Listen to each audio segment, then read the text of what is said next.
Hi, everybody. It's good to go ahead and see you all on this Friday morning. This is my How to Have the Sales Conversation class that I teach. It is one of 3 fundamental classes that I recommend that all new agents, or even if you're existing, that you take, just to lay the foundation on how we do what we do, and just how to get better at it, quite frankly. This is my beginner level class. A lot of new names that I see that have logged in. So to formally introduce myself, my name is Amanda Brewton. I am the owner of Medicare Answers Now. I am also the creator of the Ms. Medicare conference and the Medicare Margaritas conference. For 2024, I am actually working on the creative development for the Medicarians conference, which is going to be in Las Vegas in April.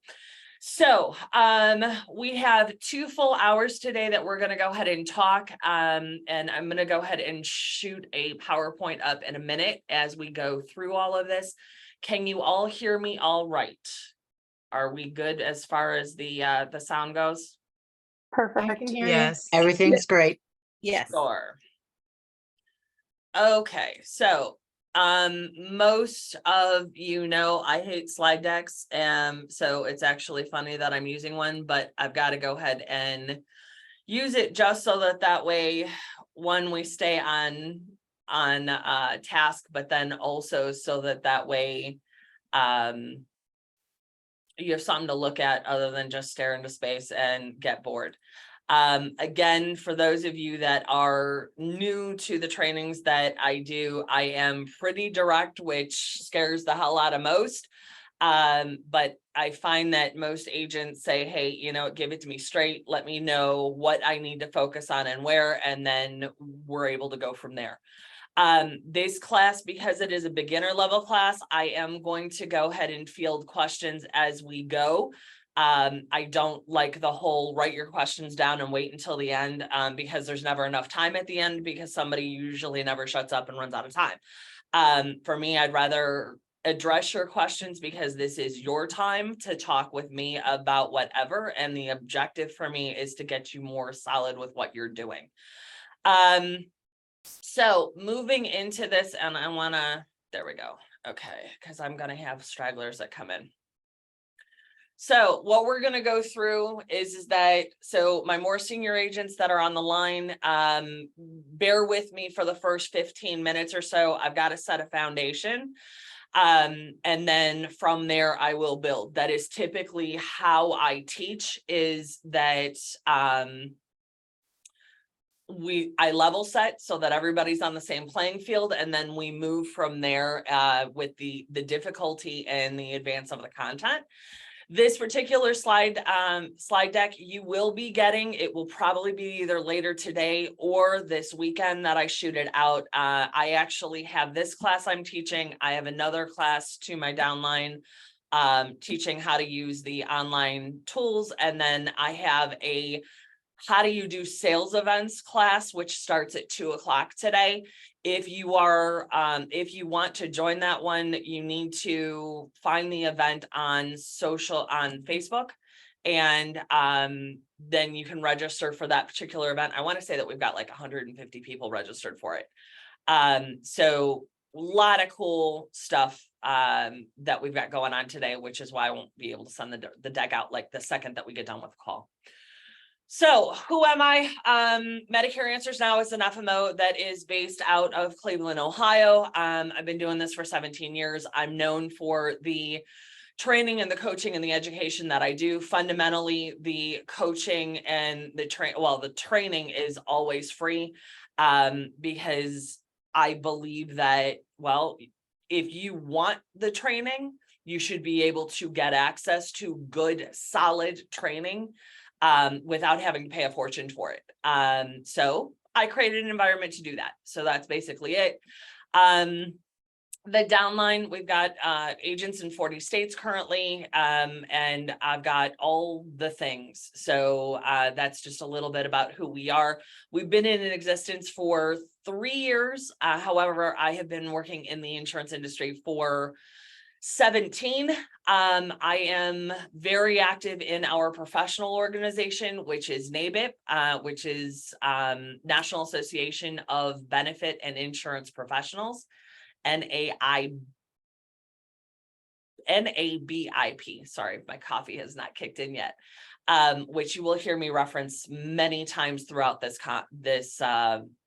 talk today. So other things, that's my office. Please take a snapshot of the contact information that is right there.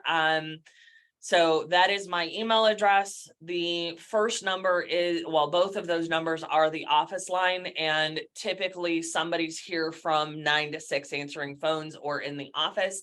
For those of you that are coming for the NABIP regional leadership meeting, which is Monday and Tuesday of next week, by all means, pop into the office. Love to have you. And then I will also see you at those 2 days worth of events. Most of you found me through social media, which is awesome. But I have a bunch of Facebook groups. I have all the things basically. Here's the different pages. Again, in the PowerPoint that you get, these will all be hyperlinked so that you can go ahead and join them, but it's super easy to find me. You can Google me and the information is there to connect to all the different media. For those of you that are, so I actually have 2 Facebook groups. Many of you do not know that. Ms. Medicare is female only. And then Medicare Motivation and Marketing is my co-ed group that anyone can join. Philosophically, they're the same thing. Don't recruit, don't solicit, don't drop in people's DMs because that's slimy. No trying to pick up other people. It is not a dating website, but those are the 2 main places, along with LinkedIn, that I'm trying to disseminate information so that way you have it real time. Here's a little bit about the conferences that I do. They are not the same content at all. Medicare Margaritas is a co-ed event. Yes, both of these events are sold out, but I highly recommend that you get on the wait lists on these because they're 6-8 months away, and I guarantee you that I'm going to have people that cancel. Medicare Margaritas is 3 days, half days of 2-hour deep dives per session, and you have 2 sessions per day. So it allows you to really sink your teeth into different topics and be able to, we do one on marketing plans, we do one on back office support, one on staffing and goal setting, one on cross-selling. It's a super cool environment, and it's got a vacation theme. So we had a beach party. We went to Floribama last year. Super cool event. And that one again is open. It's co-ed. So you can bring, male and female can come to that. Ms. Medicare is my female only group, and it is my female only conference. It is a take on Ms. Congeniality. So it is beauty pageant themed. And this one is designed to show women, other women role models in the industry. It is not where you're going to learn, how do I submit an application? That is not what this does. This one is, here's the possibilities. Here's the path that other women have taken that have done this before you. Here's how they were able to grow and succeed. And hopefully you're able to pull some things out of that particular event, find some new friends, and increase your network to be able to trade best practices back and forth. So that's what that conference is designed for.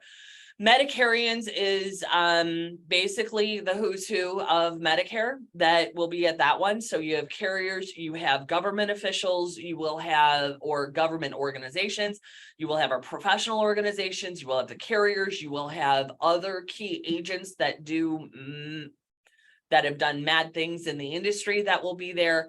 They do offer a free ticket. It is a hosted ticket is what you want to register for. The speakers and the more detail on the hosted ticket will be out in September. So in a couple of weeks when we finalize everything. And with that particular one, the dates on it are April 8th through the 10th. April 8th through the 10th, and that will be in Las Vegas. So now that I've gone through all of that fun stuff, we're going to go ahead and start getting into how do we do this? So as I said, this is the third course in my fundamentals classes. So anybody that starts in this industry, there are 3 classes that I designed, one of which is already on YouTube. I have to shoot the second one, and then I'm now shooting the third and final one. The first one is the strategic management and business, it's business planning and goal setting. That particular class basically goes through all the things that you need to know about how do you set up an agency? How do you go ahead and staffing? What does that look like?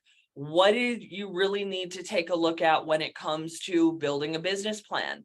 How do you go ahead and, what's the sketch on a marketing plan?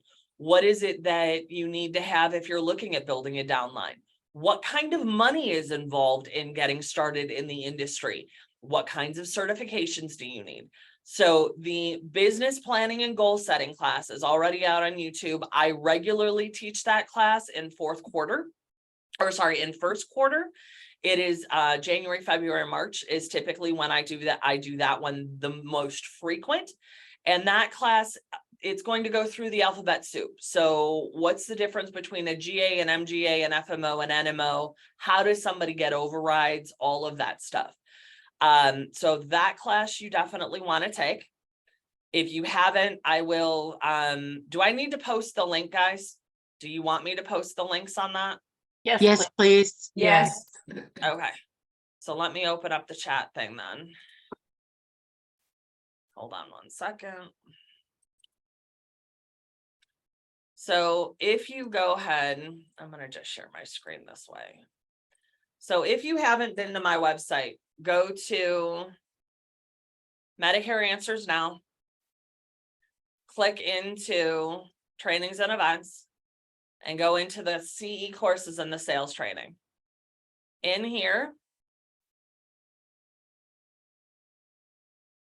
here's the YouTube that I'm talking about. And I'm going to put that in the chat box.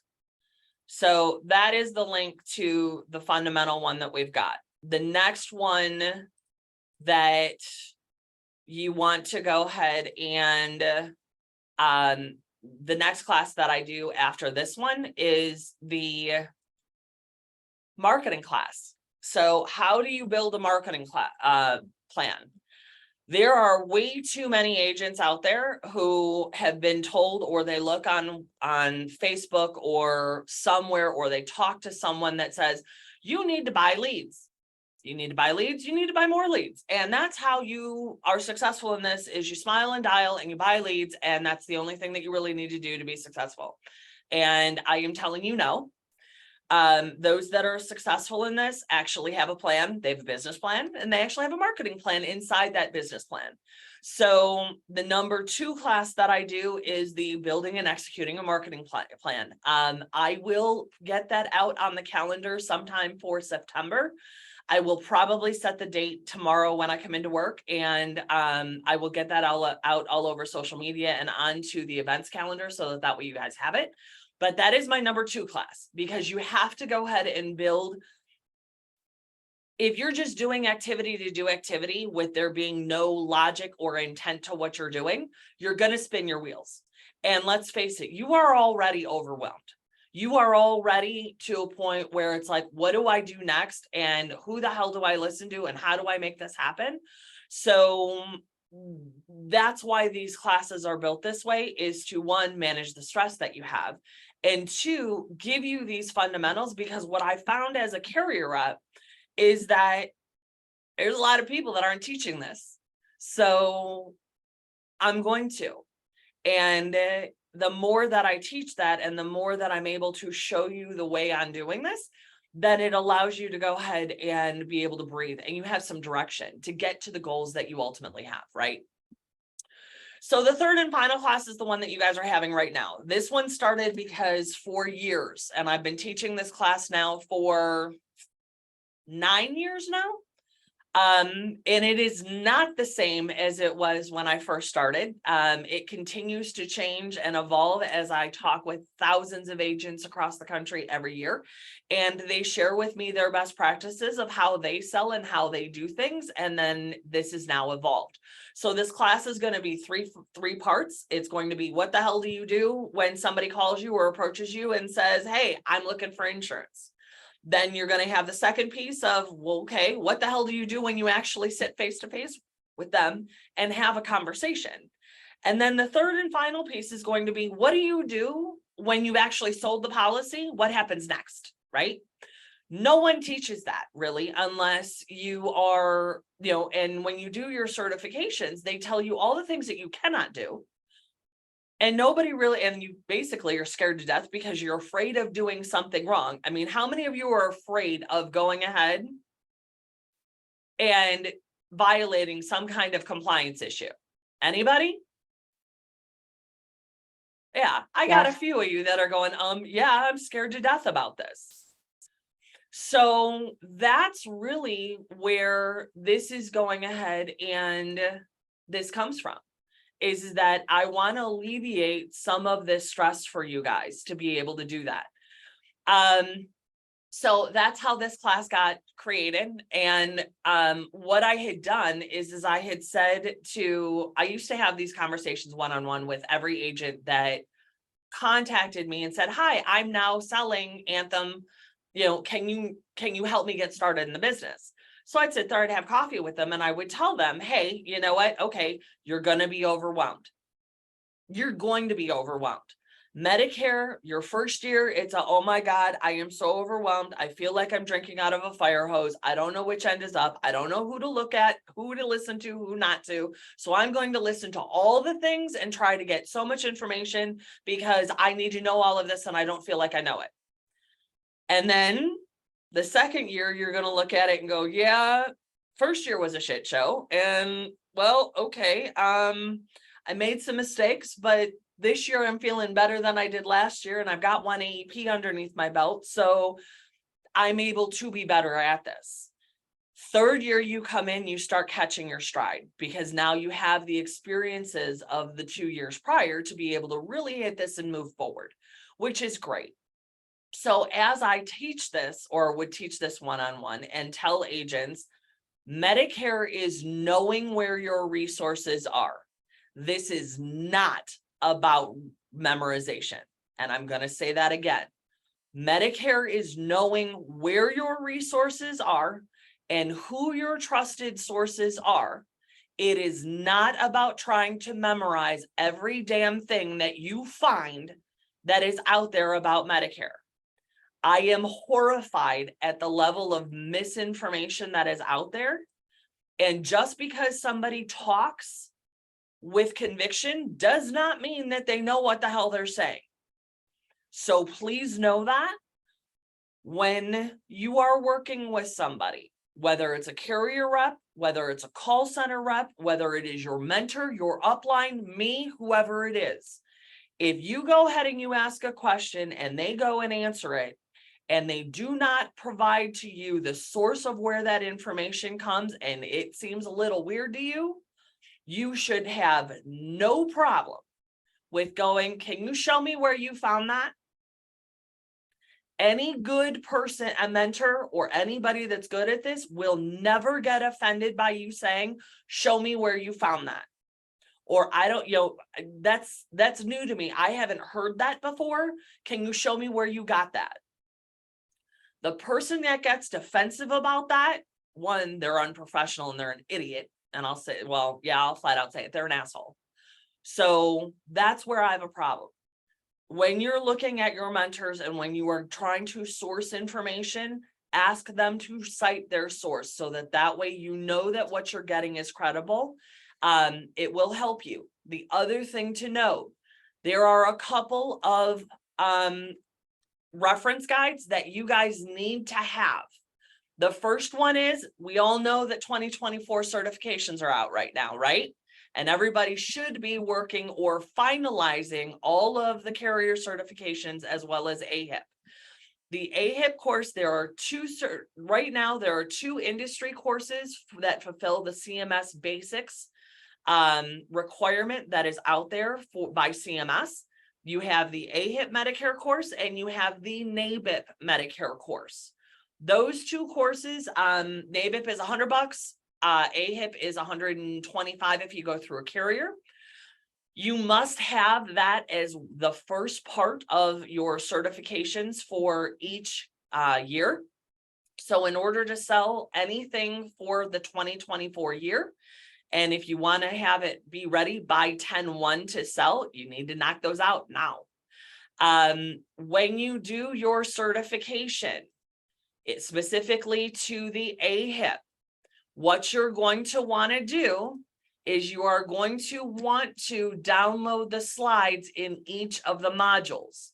For those of you that have not started your AHIP, 1, you are way behind, and 2, you want to take every single module this year, even if it's a renew for you. There are fundamental changes in sections 1, 3, 4, and 5 for the 24 year. So please make sure that you take all of the sessions or the sections. You want to download the slide modules and keep those as a reference guide for you throughout the year. That should be one of the first places that you go to find information. And then the other piece of that is that those slides change every year, and the quiz questions at the end of each module are the test questions that are at the end of the course. The NABIP one right now is not accepted by Aetna and WellCare for this year. Hopefully we will have them for 2025.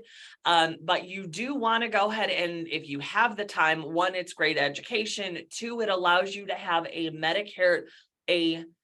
NABIP Medicare certified, which is a recognizable seal, if you will, or logo that you can put on your website, on your marketing materials. It gives you better quote unquote street cred when you are working with centers of influence, referral sources, doctors, hospitals, networks, things like that, or when you're just meeting with people. So I highly recommend that you take the time to do it.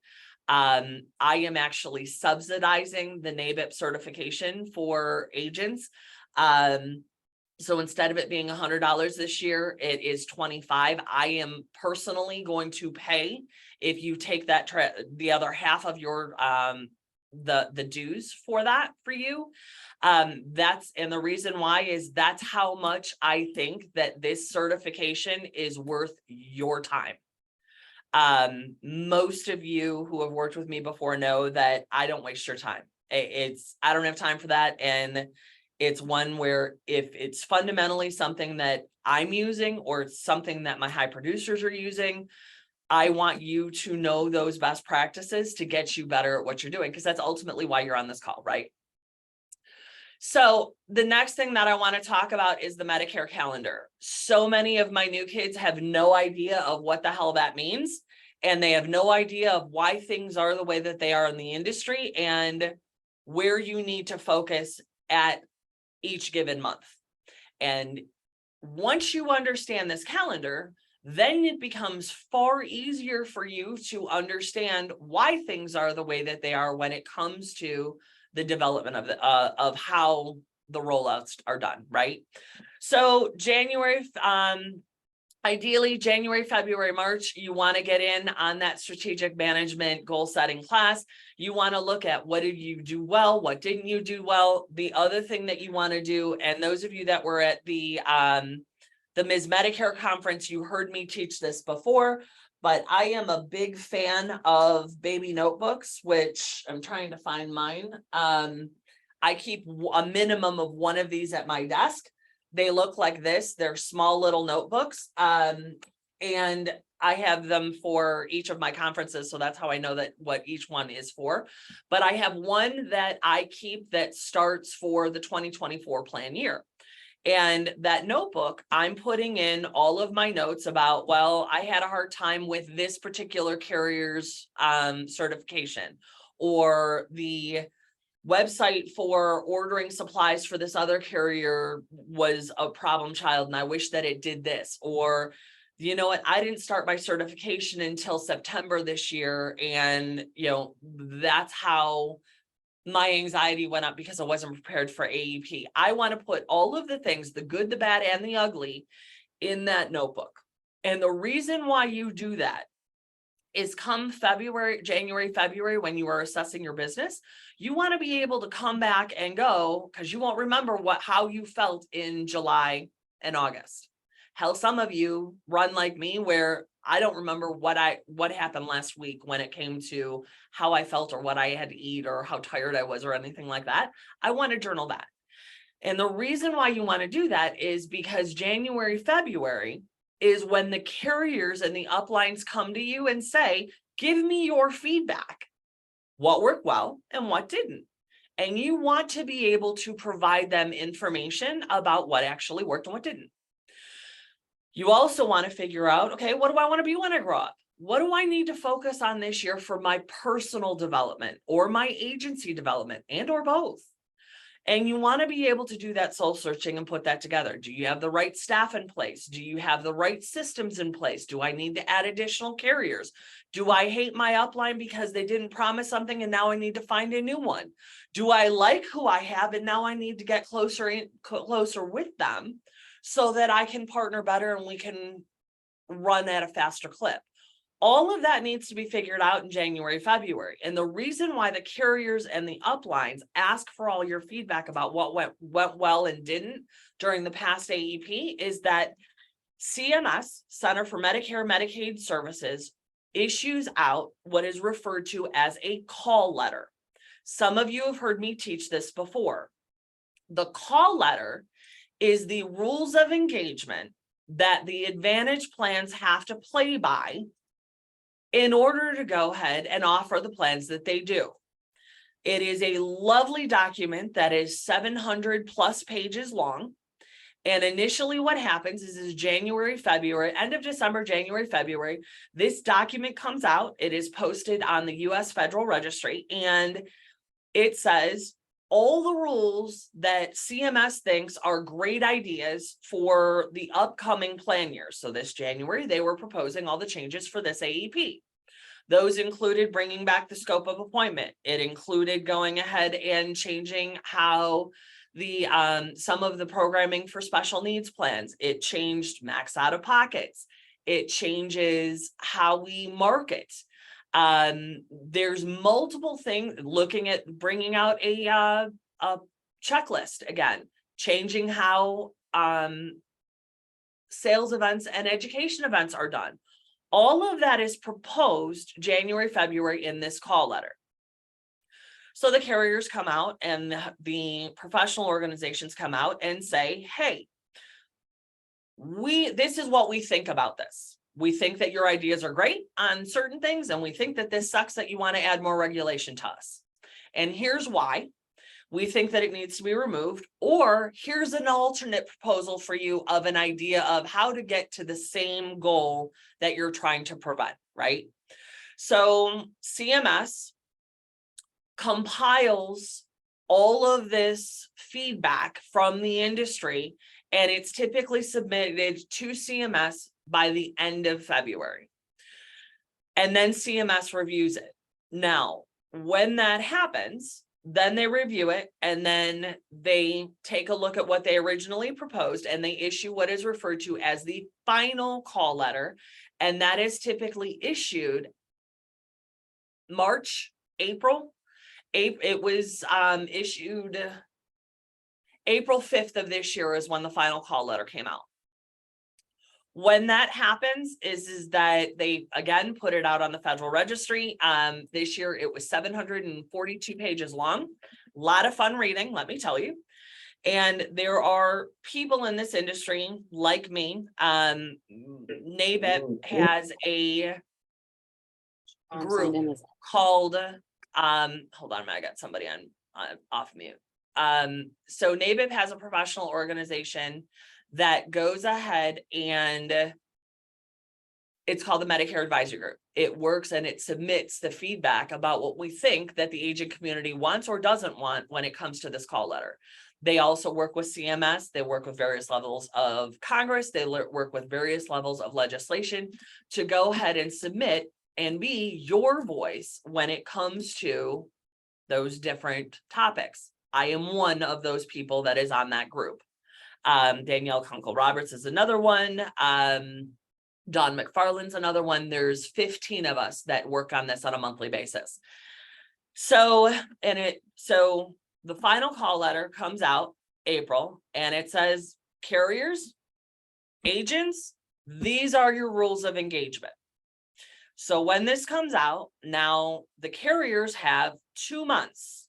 That's it, 2 months to digest that 700-page document and supply to CMS the intent by county, by product of what they intend to do for the upcoming AEP period. Okay. So now as that is happening, you as the agent are fundamentally executing your business plan, getting all of your business, you're getting your training, you're going out into the communities, you're doing your regular lock-in activities, meaning that you're focusing on T65, all your SEPs and everything else. The carrier, though, is already working on AEP stuff for the upcoming year.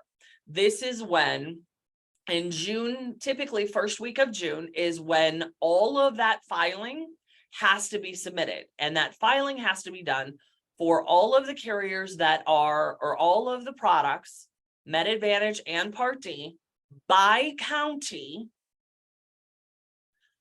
where they intend to play and how they want to play in that particular county with every product. Big, big job. So that happens first week of June. And then you have what is referred to as an early look that comes out. The early look, and you guys are in the middle of these right now. Many of you have scheduled these early looks, and you need to after you've done your certification. What an early look is that is when the carrier gives you a sneak peek of what they intend to do for the upcoming year.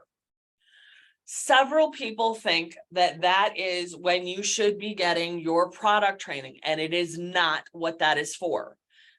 Your early look, you're looking for only a couple of things. Are they having expansion in your given area?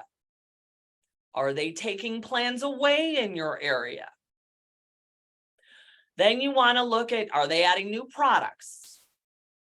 Are they adding new benefits? So this year, the hot benefits right now are gasoline cards, not utility gas cards, gasoline cards, and drugs because of the new changes with IRA, which I'll talk about later.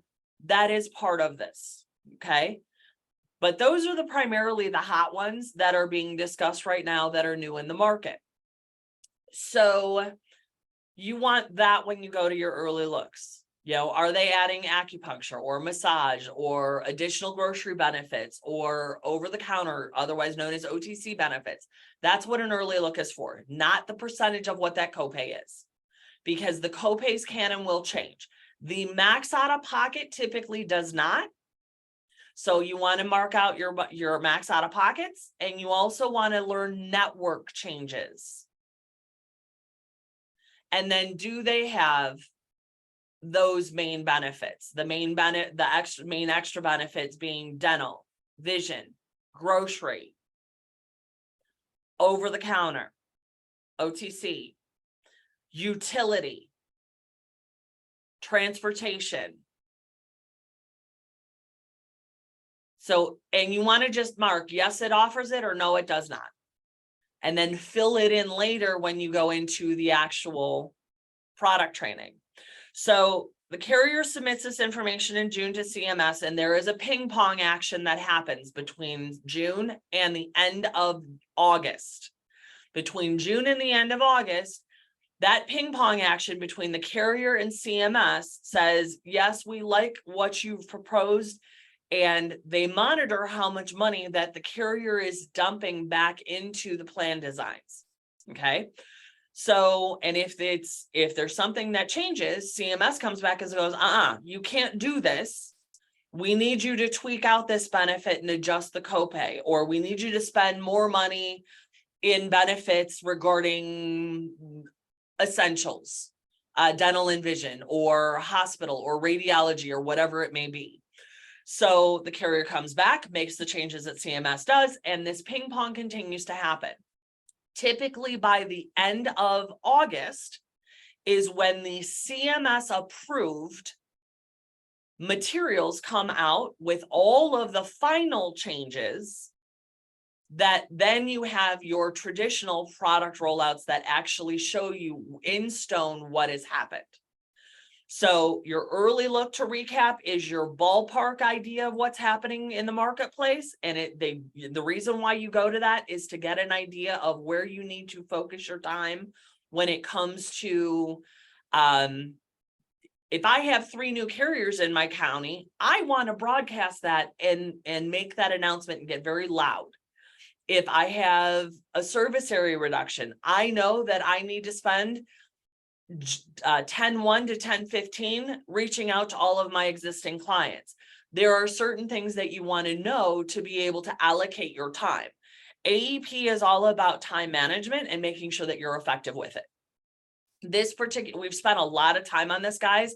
And the reason why is that fundamentally, if you understand how this works and why things are set up this way, it makes a hell of a lot easier for you to manage your life and plan accordingly so that you know when your busy time is and how it works, rather than going, oh, oops, I didn't realize this. I didn't realize that, okay, I need to focus here on certifications the entire month of July.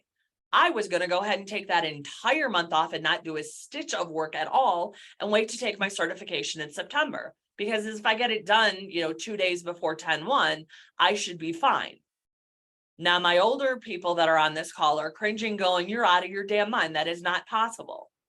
When you do your certifications early, and I cannot stress this enough, it allows for you to appear on what's referred to as a ready to sell report. That ready to sell report is the driver to your carrier and your upline to let them know to give you access to marketing tools, to the quoting and enrollment engines, to all the things that you need to be able to do what you need to do come 10-1. It also allows you to pre-order all of your enrollment kits.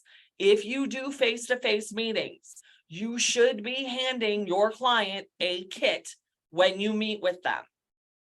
And that it's a paper kit it's a book that the carriers issue out, and you give them that so that they have something to reference when you meet with them, which we're going to talk about in a minute. So then AEP starts in October, game on, and that's where the focus is. So anybody have any questions regarding this calendar before I move? I do. Yeah. You talked about the checklist from the CMS final. Seen something out there about it earlier, but I can't actually find the checklist. Is that something we are going to have to do with each client? Yes. So for everybody on this call, CMS typically issues the final call letter. Then there is a ton of questions about it. So then, because there's a ton of questions, traditionally in August, they issue a clarification notification about the interpretation of what they really meant in that. So that clarification is anticipated to come out any time now. When it does, I get extremely loud about the changes and the clarifications that CMS has put out. And I will do webinars about the new regulations. Now, the things that I need you to listen to me about. So stop looking at the news or playing with something. Focus on what I'm saying, please. The clarification for 2024 will consist of this checklist that we are talking about that is going to roll out for the 2024 AEP. It is going to focus on the regulations concerning the disclaimers that are being used. Many of you are going, well, how do I know which number of counties? How do I use this? Where do I use it? And all the things with that is coming in the clarification. So know that and there's several other things but those are the two main ones. When that clarification comes out, I will do webinars, I will do posts, I will do lots of things to make sure that you have what you need to be able to be compliant. But this is a hurry up and wait, sit back and wait on this, and then we'll go ahead and we'll get you the right information. So, because if you start fixing certain things now, you're going to have to go back and touch them in a couple of weeks when CMS rolls it out. Good question. Other questions that you have? Can you elaborate on the checklist? Is that something we have to do and give to the client? It's something we have to keep in No, our. so the checklist fundamentally is, so they came out with a draft of it. It is not public. But I've seen it. And what it is it's a checklist to make sure that you all, when you are working with a client, go over all the things that you are supposed to go over when you're meeting with a client and you're compliant with it. So I'll give you an example. I audited I audited an agent, I think it was about 6 weeks ago. Agent's been doing business for 15 years. He's a high producer and everything else. I sit there, I audit the call, and there were, as with everybody, you get bad habits. And certain habits that he had, I'm like, you can't do that. You've got to go ahead and give them options. We need to get a power of attorney. You can't just say, here, sign this, and then do it after the fact. You need to go ahead and you have to talk about every single piece of the summary of benefits. You have to talk about prior authorization and step therapy.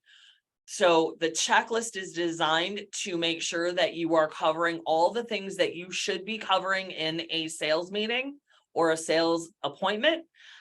Where right now, there's a lot of people that aren't doing that. And they're bragging about the fact that, well, they can do a sales presentation in 15 minutes, a sales application in 15 minutes and move on to the next one. And we both know that that's false and that is non-compliant. There's no way that you can do take a sales app in 15 minutes and be compliant. It's not possible. So that's really what CMS is coming back to go ahead and do. Okay, so next question. I'm interested in both the AHIP certification and NABIP. Is the offer for the discount extend to everybody? And if so, would it be $25 out of pocket? No. So the NABIP certification is $100. If you use the link that I have when it comes to the NABIP certification, then then instead of you paying $100, you will only pay you'll only pay $50. So, and the fastest way for you to find that is,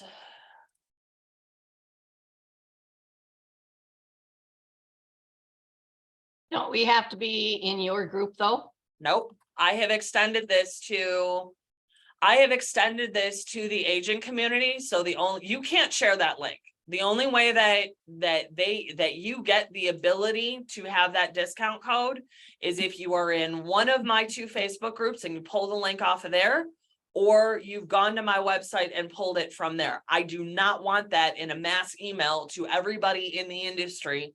That is not okay. But if you've gotten in front of me, this is my gift to you because you've sat in a class of mine.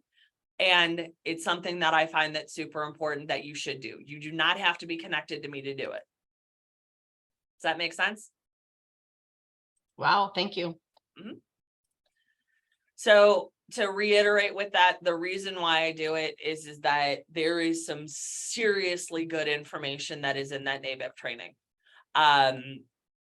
Anybody at all levels will be able to go ahead and get something out of it. It is time well spent. So I would highly recommend that you take it. Yes, I know that you are crunched for time. Yes, I know that you're overwhelmed, but this will help you. It ultimately will. Can you send the link for your training today using your online tools for your agents? I'd love to be on that. So for the online tool quote engine one, that one you can find in my emails that I sent last Saturday. That's where you're going to pull that link. And Erin just sent an email this morning with the links to that class. I will not share it on this call. How do we get onto that email list? Because I guess I'm not on that. If you aren't contracted with me, you can't get onto that list. Okay. The one that's, so the class that I'm referring to is for the online quoting and enrollment tools.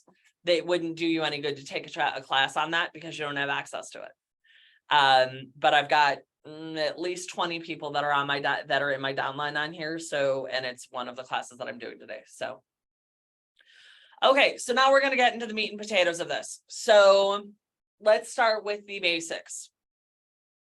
So first thing that goes ahead and comes from this is that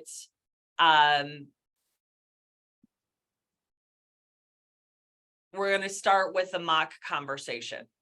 So somebody goes ahead and calls you, walks into the office, does whatever and says, hey, or you're at an event and somebody comes to you and says, hey, I'm looking for Medicare or I'm retiring soon. We're going to start with this piece of it and I'm going to dovetail off of this multiple ways. So the first question that you want to do is go, great. You know what? Can help you with that. Totally can help you with that. I'm happy to. First question is that when are you looking to, when do you turn 65? When do you become Medicare eligible? That's your first question. I need to know the urgency. Is it somebody that's going ahead and is like my dad that asked me that question 3 years before he turned 65? Or is it somebody that tells you, oh, I turn 65 tomorrow? So then we have a problem, right? So you need to know that for the urgency. When do you go, when are you becoming Medicare eligible? Next question that we're going to ask, have you applied for your Medicare A and B? Do you have your A and B number yet? They're going to say either yes, I have, or no, I haven't. If they have, great. Then that gets us one more step to advance. If they say no, they haven't, then as a good agent, I would highly go through that particular process about that they want to go into Social Security or to the Social Security.gov website, and they want to set up an online profile and apply for Medicare using that. The reason why is that it processes pretty quickly. And then they can get their Medicare ID number electronically where they do not have to wait until they get something in the mail. So then you have access to that number or their Medicare ID number faster. So once they say, for sake of discussion, they say, yeah, you know what, I'm turning 65 September 1 and I already applied for my Medicare, so I've gotten that done. Great. Okay. Next question is that, to run through the ABCs of Medicare real quick with you. I want you to understand your part A is for hospital, your B is your doctor and your outpatient. C is primarily Advantage plans, and then D is your drugs. I want to spend a minute talking about the basics and address some questions that many of you overlook. The question that I just got asked is are you allowed to help them set up for Social Security? Yeah, you can help them set up for it. What you cannot do is set up so that their Social Security, when you set up their profile, you're using your email address. You cannot do that.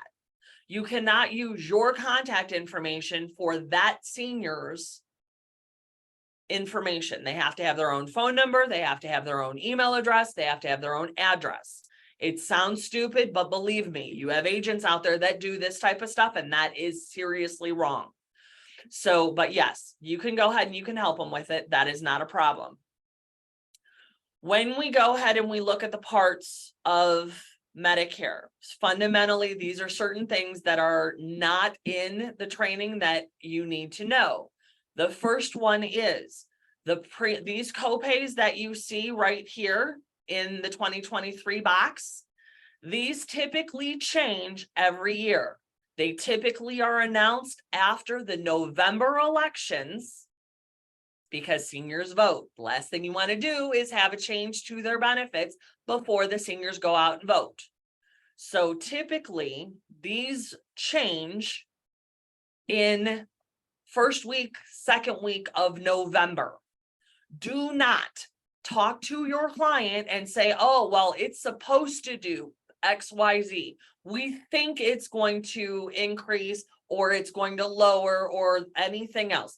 I see a lot of people typically around September, October start publishing the speculations. Don't do that, because if you're wrong, you have to recant that, which then makes your integrity in jeopardy. Do not do that.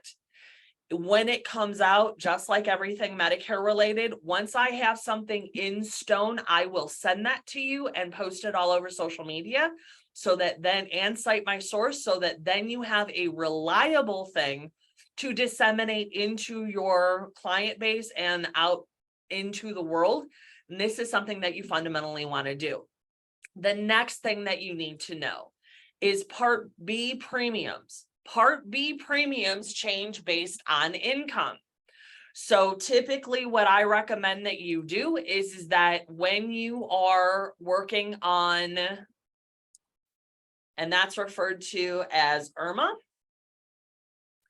what you want to go ahead and do with your conversation is say to the senior is, hey, you know what? Every year, the Part B premium changes. It typically comes out in September in November. And what is going to happen is that I don't know how much money you make, but if your income is less than $97,000 when you file singularly, or $194,000 if you file joint, your Medicare Part B premium is $164.90. If you make more than that, the 97,000 or the 194, you are going to pay more for your Part B as in Bravo and your D as in drugs, because the government says you make too much money. So you're going to help fund the ACA and a bunch of other programs that the government says that, you need to pay for. So there is a sheet that you can, and then download this, and you can put it into your presentation folder that you give to your client as a reference guide when you see them. But the IRMA thing, that's how you address that. I don't directly ask somebody, what is your income, right when I just met them. I think that is tacky as hell. But saying, okay, fundamentally, we need to talk about this when it comes to Medicare. Your Part A, if you've done the 40 credit quarters, or you've been married to somebody that did the 40 credit quarters, you don't pay anything for Part A. For your Part B, you are going to pay $164.90 if you make less than $97,000 a year. If you make more than that, you're going to pay more than that. And what's going to happen is you'll get a bill from, you'll get some mail from CMS or Medicare that will tell you what it is that your new amount is, that is either deducted out of your Social Security, or that you are paying in a quarterly bill if you do not have it coming out of your Social Security. So that is the other thing. If somebody goes ahead and they are set up where they are not getting Social Security yet, the direct mail bill that they get is a quarterly bill for their Part B premiums. Hey, Amanda, Yeah. is that a 2-year look back on the IRMA? No, it's the year prior's taxes. Okay. So it is 2022, I believe. So when we go ahead and flipping back into this, so the next piece that you want to know, advise them. Many people think that they don't have to pay their Part B premiums if they get an Advantage plan or a supplement. You have to advise them that no, that's not true. The Part B premium, you will pay that until you die unless you get special assistance. So the Part B premium, typically you want to have that set up out of your Social Security check, and then you will, the senior will pay that every month unless they are on special assistance. It is in addition to whatever else that they're picking up. You want to buy, and if you notice, I did not discuss you make $500,000 a year. Well, this is what your premium is. You do not want to do that, because ultimately what they tell you versus what is real and reality are two different things. Because I don't know whether or not you realize this, But people lie, and they lie a lot. And no one wants to publicly say to someone else that is relatively a stranger what their income is. And most people want to think that they are a baller, so they're making more of an income than they really are, which goes back into they lie. So do not give them hard numbers ever. The other thing that I want to go ahead and, so we've talked about Medicare. When are you retiring? You've gotten their Medicare ID number at this point. Now we're talking about the ABCs of Medicare as a benchmark for all of you agents. How many of you use the Learning the Basics books by UHC? Raise your hands.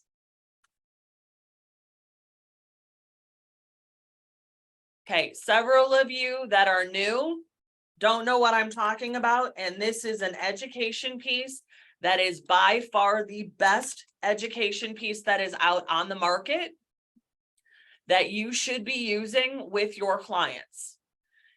You can use it every meeting, and fundamentally, you should be able to teach the Learning the Basics book that Medicare that I'm going to show you in a minute. You should be able to teach that book in under 5 minutes. You go any more than 5 minutes into that, you are in the weeds. And you are talking too far over their head. So you really want to make sure that you are doing that. While I'm waiting for this to load, just because I'm having a little bit of a slow time with this, the question is can you go back about the quarterly payments real quick? They get that quarterly bill if they are not collecting Social Security. That is correct. So the quarterly bill is if they are doing direct, they're getting a direct invoice. That's how that happens. If they have it set up through Social Security, then they are going to go ahead and have it where it's a monthly bill. Amanda, clarification, please. If Yeah. they're not drawing Social Security, they are going to pay their Part B to Medicare, but doesn't the IRMA payment always get paid to Medicare, or does it come out of the Social Security check as well?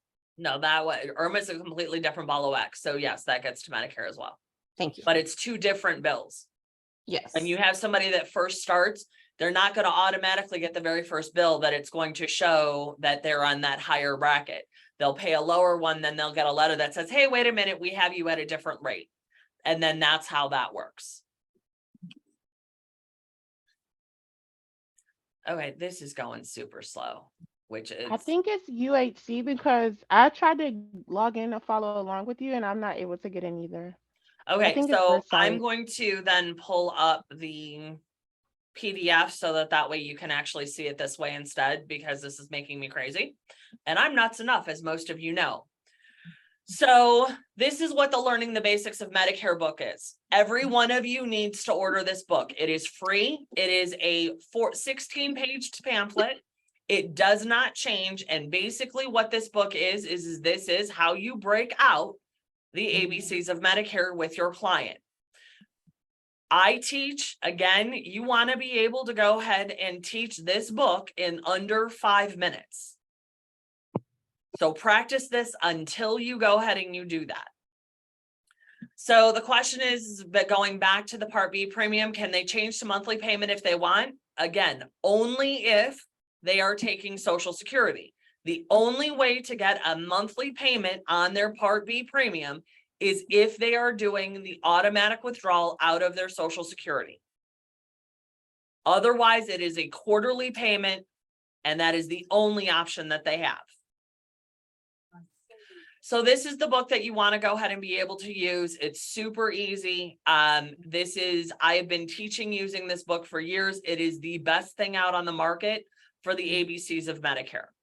So I'm going to give this to my client when I see them. It is in my presentation folders, but this is the one that you want to go ahead and play with. Again, it is the Learning the Basics of Medicare book by UHC. You can order this in Jarvis under the Sales and Marketing tab, and it will be in the Agent Toolkit. It does come in multiple languages also, and it is free.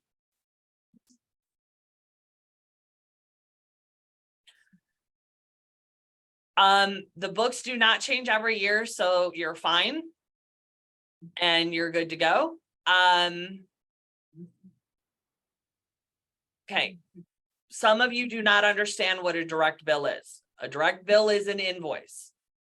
We have one of two ways to go ahead and set up payments. You have one that is that you're taking it out of your Social Security. And for the last time, the only other way is they are going to get a bill that is quarterly that they pay. And then they have to mail in every quarter that payment until they set up the auto payments through Social Security. It is black or white. Those are the two options. Okay. Moving forward. Can you get set up with socialsecurity.gov to make monthly payments from their checking account? You can set up the monthly payment from their checking account if they aren't collecting Social Security. I personally have it set up. You can do this, but guys, we're getting in the weeds and now we're stuck on this. Stop. When you are advising somebody that is brand new into Medicare, this person has not started and you are had a fundamental conversation with them. You are 2 minutes into a conversation with somebody, going down the weeds into the options of what is there. Don't go there yet. You are going to confuse the living hell out of somebody. 2 flavors, that's it, end of story. They can fix it later. They can make changes to how it's set up later, but fundamentally, initially, when they first get set up, this is how it is set up. That is the only thing that you tell them. Otherwise, you will confuse them. Okay, elaborate on the upon Jarvis if we enroll through your agency. Jarvis is something that you have access to for anyone that is appointed with UHC. Jarvis is a United Healthcare system. It is not a me system or an upline system. That is United Healthcare stuff. Mary, what do I include in my presentations folder? That's the conversation that we have at 2 o'clock today. I'm not answering that because I'm already running a little bit behind. Can you register for account with Medicare? You can register for Medicare.gov to set up the monthly. Guys, again, stop doing that. You are 3 minutes into the role play that I'm in. Stop overthinking this. If you start going down this rabbit hole, you are with somebody that is brand new to Medicare, you're going to go over their head and lose them. Stop. Okay. I'm not telling you that you're not wrong. You can have that conversation, just not now. Not with the initial conversation. Wait a minute and I'll talk to you about some of this other stuff. So flipping back into this. So we've talked about that. Now we're going to talk about, and we've talked about the ABCs. So now we're going to go into, listen, Medicare, original Medicare typically is like Swiss cheese. That's why you need other stuff in addition to a MedSup or an Advantage plan to cover all the things that Medicare doesn't, because you have issues here. You have lots of holes.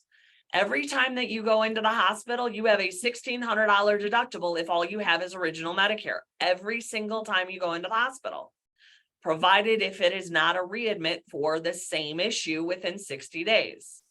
You have copays, you have all sorts of things. So you want something in addition to be able to not have you go bankrupt. The other piece of this is that you want to go ahead and have it where there's no max out of pocket. So like on an Advantage plan where you have it where they have a max out of pocket of, let's say, $3,500, that doesn't happen with just original Medicare. So that's why you want to look at that. Also, they don't have dental, vision, hearing, fitness benefits, and all of those things on original Medicare. So that's why you look at having additional coverage outside of that. So with that being said, my next question is, when we're having this conversation on the phone with somebody, is, do you travel? Do you travel? So from there, what you're going to go ahead and do is that I need to know, and you're going to listen to them. This is all about listening to your client, because they're going to talk about how they just bought an RV and they're going all over the country, and they're going to go to Yellowstone, or they're going to go ahead and visit the grandkids in North Carolina, and they're going to visit the long lost aunt in North Dakota and all of that. And typically somebody that is traveling, you want to start having the conversation. Usually I start a conversation and lead out with a Medicare supplement. So when we go ahead and we look at the Medicare supplements, I'm going to say, okay, so, Trudy, that's the enrollee's name that I'm on the phone with. Okay, Trudy, so it looks like you're traveling, and we just talked about the fundamental parts that the government supplies when it comes to Medicare, your A and your B. What ends up, from here, and because as I mentioned, there's all sorts of holes in original Medicare, we need to look at your options to put something to cover you so you don't go bankrupt. And there's two flavors. You have your Medicare supplements, which wrap around and fill in the holes that original Medicare has. And it's alphabet soup, meaning that you have your plans A all the way through N. And then you have your advantage plans. And we're going to talk about both today. So the supplements, again, the premium is in addition to your Part B premium. And with this, the Cadillac policy is your Plan G. So with a Plan G, the Plan G is going to wrap around all of the Medicare copays and coinsurance that are out there. The only thing that you would be responsible for on a monthly basis is going to be your plan premium, your Part B premium.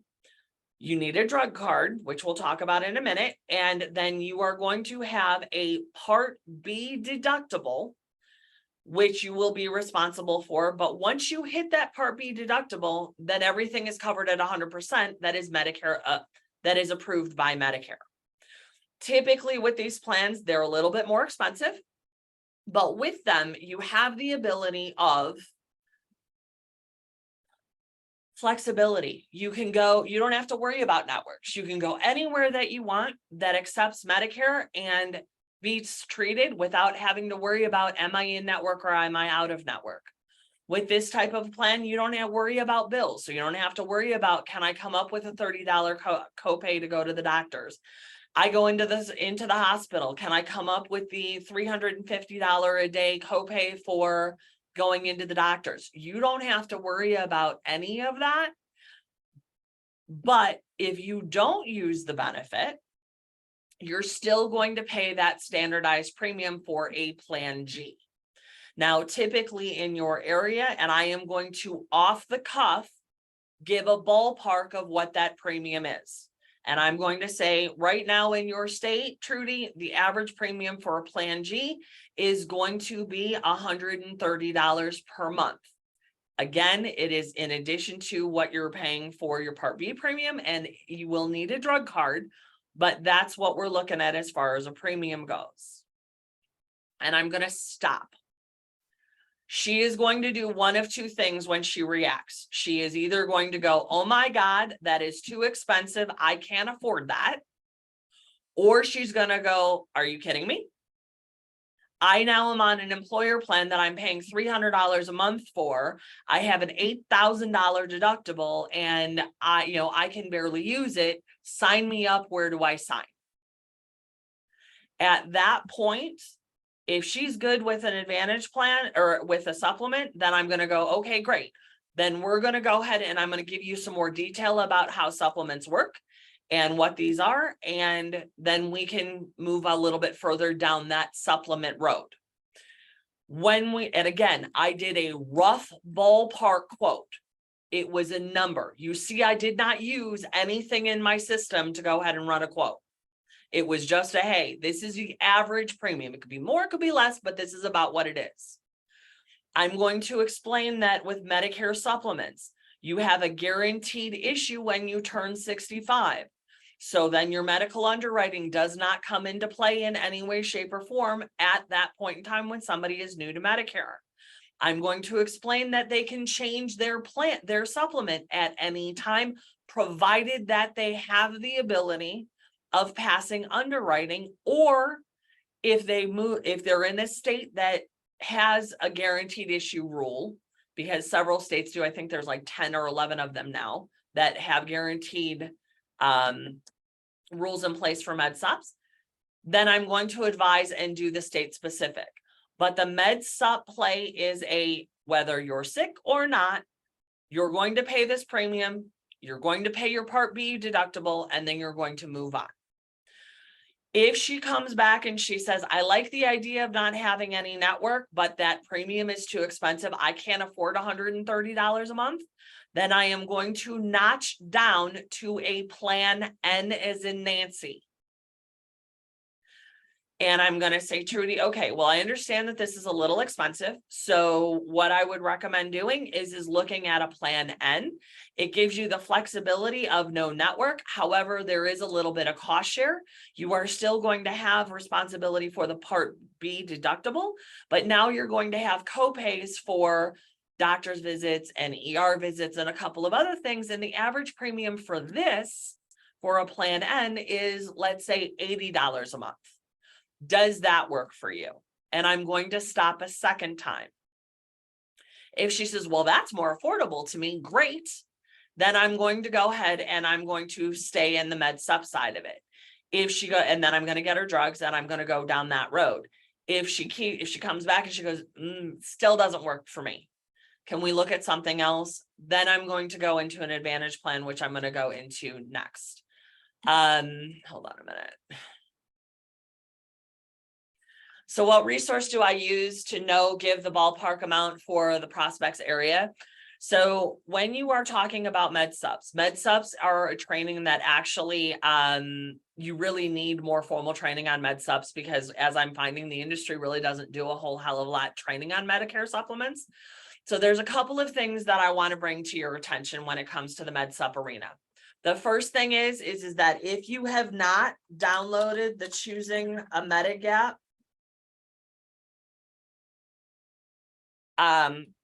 Choosing a Medigap policy book that CMS puts out, you want to order that, download the PDF, and you want one of those guides that you use as a reference and keep one of those at your desk. That is part of the reading, or that is part of the references that you reference places, in addition to the AHIP slides and the NABIP slides that you want to use when you are trying to find an answer. So the Choosing a Medigap is where you go for Medicare supplement rules of engagements on a federal level. Keep in mind that Medicare supplements, a carrier has a baseline.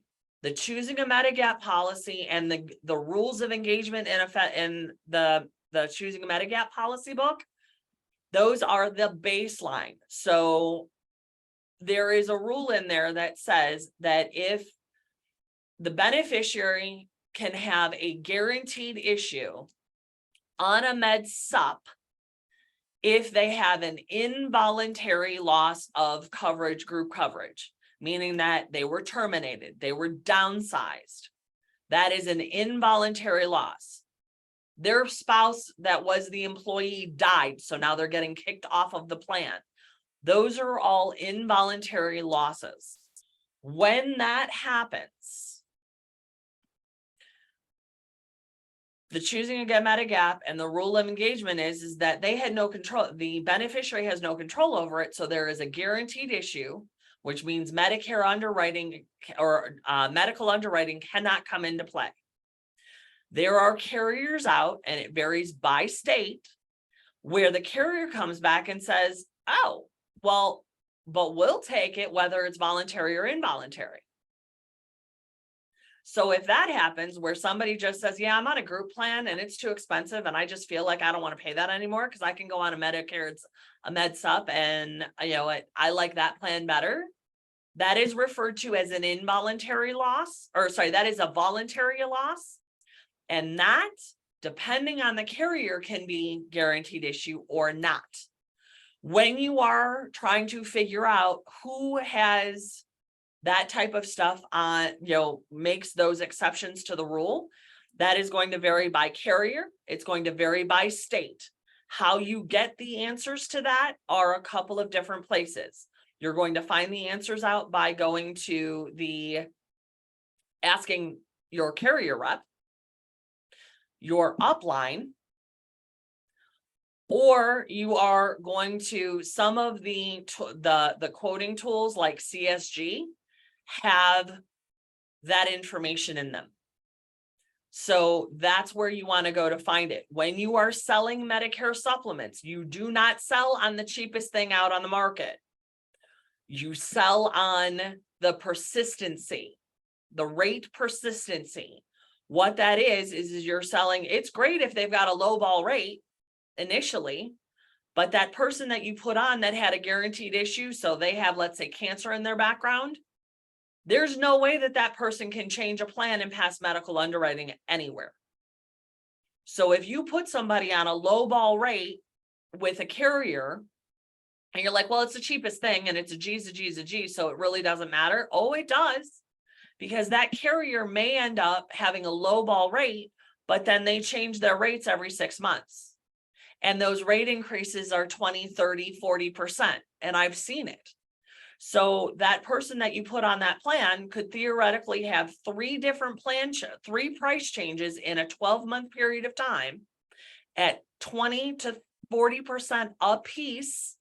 So now that affordable lowball plan that they had for 3 minutes now becomes something that is unaffordable, and now they don't have the option of changing to a different Medicare supplement because they will not pass underwriting.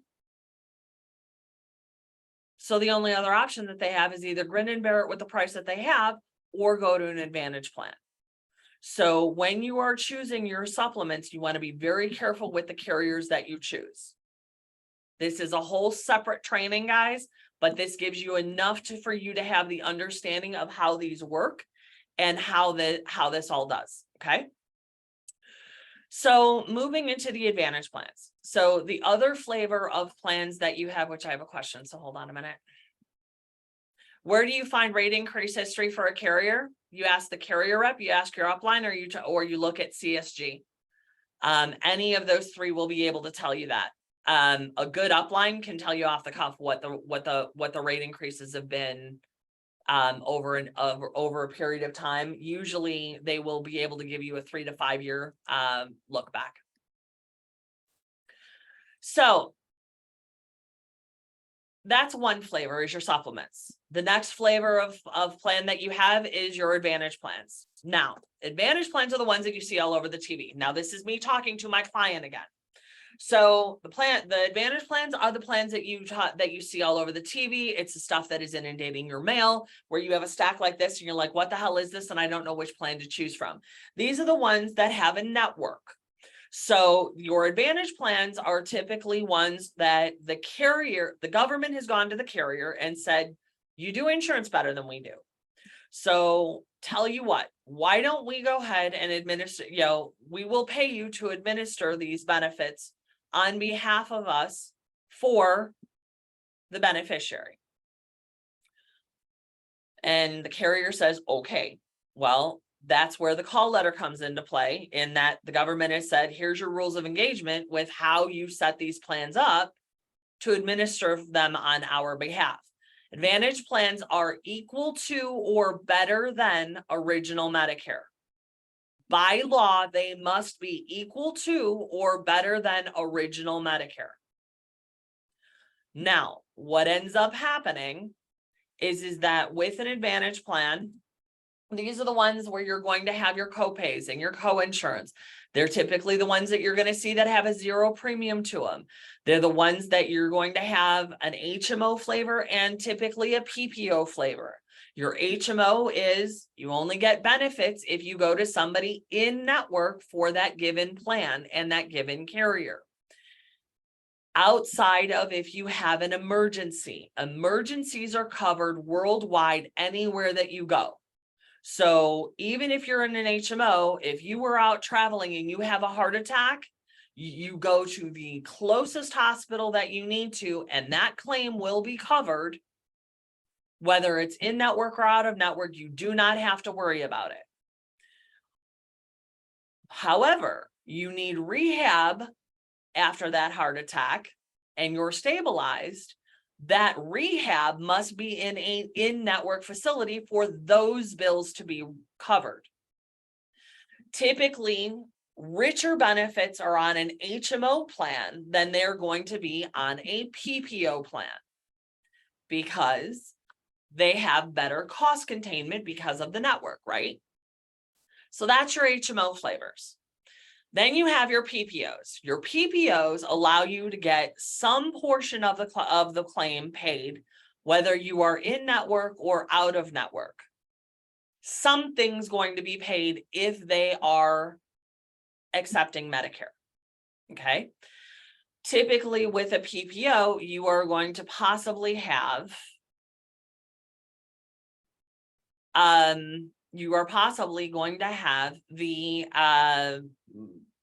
deductible. You may have cost share that is higher than if they went in network. So those are primarily your two flavors of Advantage plans. Yes, there are other ones, but I'm not going to spend time on that. So with these plans, like I said, they have the built-in dental, the built-in vision, the groceries, utilities, all of those things. With these plans, well, in my county, there are 72 different plans available that we have to figure out what's a good fit when it comes to this and what makes sense for you to have. And that's where I come in as a licensed agent to be able to figure out what this looks like. So with that, and again, this is still me to the client. So I'm about 5-10 minutes into this conversation. So I need to ask you a few questions. Do you have a hospital system that you prefer? Do you have doctors that you regularly see? And I'm going to get those because not all carriers have all of the hospitals in network. And that will whittle down that 72 plans down to 60 or 50, depending on what it is that we've got going on. I'm going to get their doctors in the hospitals. I'm also going to, and for you guys, you want to be aware of entities like Oak Street and Dedicated. There's another one called Agilon, Centerwell is another one. All of these are primary care providers that go ahead and have, they're basically one-stop shops that focus on this particular community.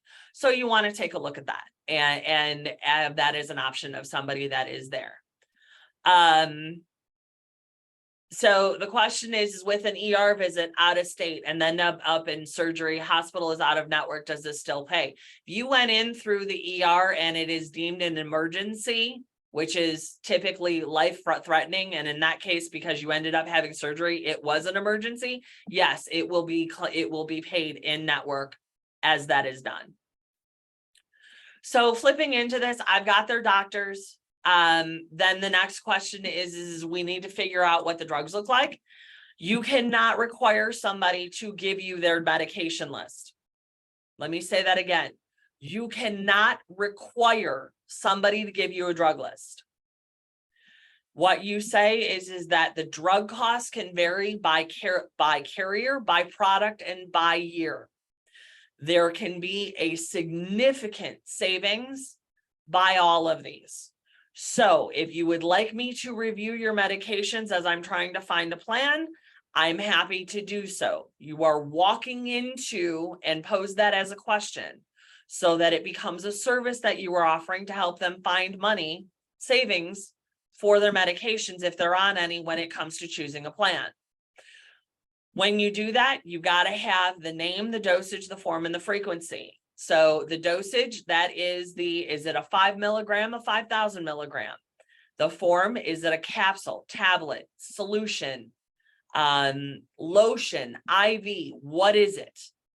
The frequency, as needed, is not adequate. How often are they getting the prescription, and how many are they getting when they go get it filled? Because as needed to me, maybe once a month. As needed to somebody else, maybe, oh, I only get a tube of this cream once a year. So get the frequency of how often that they have it. Now, once that I have all of this information, I've gotten drugs, I've gotten doctors, we've talked about Advantage, we've talked about med subs. Now I'm going to say, okay, Trudy, based on all the information that I've gotten, tell you what, let's go ahead and let's set an appointment for today's Friday. Let's set an appointment for next Wednesday and we can sit down and we can talk about this, or we can meet via Zoom. And then I can do some research on all the different plans and we can figure out what is a good fit for you. Does, let's say, Tuesday or Wednesday at 10 o'clock work for you at the Panera up the street? Yes. Okay, great. Game on. Hang up the phone. Send the scope of appointment out of your system. And I am not going to do a systems demo. That is not what this is designed for, guys. That is something that your upline can teach you on how to do the back office. With my team, I go through all new agents. We will walk you through your first 5 applications to show you the methodology and the critical thinking that you need to isolate and take 72 plans down to 2 or 3. That's all you're presenting, 2 or 3. And I'm going to talk about that in the next step. So this is where you go when it comes to that. I've set the appointment, I've set the scope, I have all the doctors, all the drugs, and I have a good idea of where I want to have her in the back of my head. That conversation should not have lasted any more than about 15 to 20 minutes. Less if you can, but it shouldn't be this super long in conversation. If it ends up being any longer than that, you have gone into overkill with that person over the phone, and it is too much too fast, and it is going to go over their head. The question that I got is, was that conversation recorded? The answer is no. I did fact finding to that. It is not a sales-based conversation because we're talking about SUPs, we're talking about Advantage. I did not talk about any benefits whatsoever in this conversation. So it was all about, I mentioned the benefits, but I did not go into benefit levels. So because this is just me setting an appointment and it is an education discussion, it does not need to be recorded at this point. Okay. Any other questions about this phone call portion of this meeting?